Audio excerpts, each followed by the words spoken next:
Hi everyone, this is Deborah from Deborah Smith Music, and today I'll be beginning a short series of videos on creatively practicing chord progressions.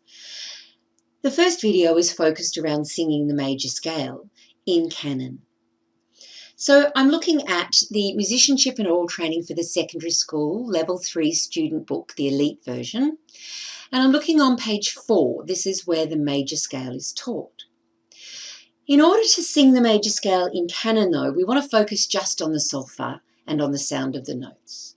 So best to focus looking at the tone ladder rather than the scale. And here's one I've prepared earlier. All right, we're going to choose a very low do. So perhaps choose G below middle C. And the first group, you divide your class into 3, and if there are only 2 students, each student can be a group and you can be the third group. The first group begins on the do and sings the full octave up and keeps going up to the high so.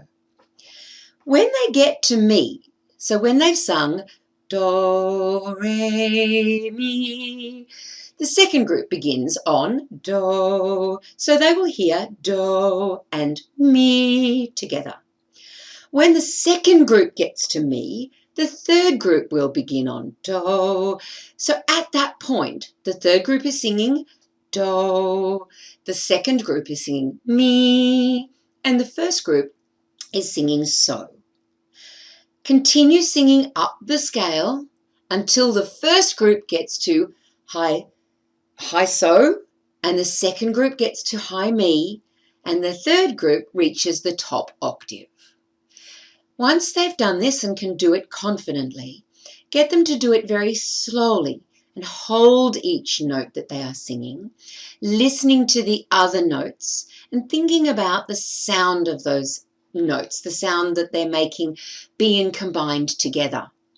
For example, don't talk about the fact that do, mi, so is a major triad, but get them to think about why does do, mi, so sound different to re, fa, la. And eventually we want to get them to the understanding that it's the pattern of the intervals within these triads that make them sound major or minor or diminished.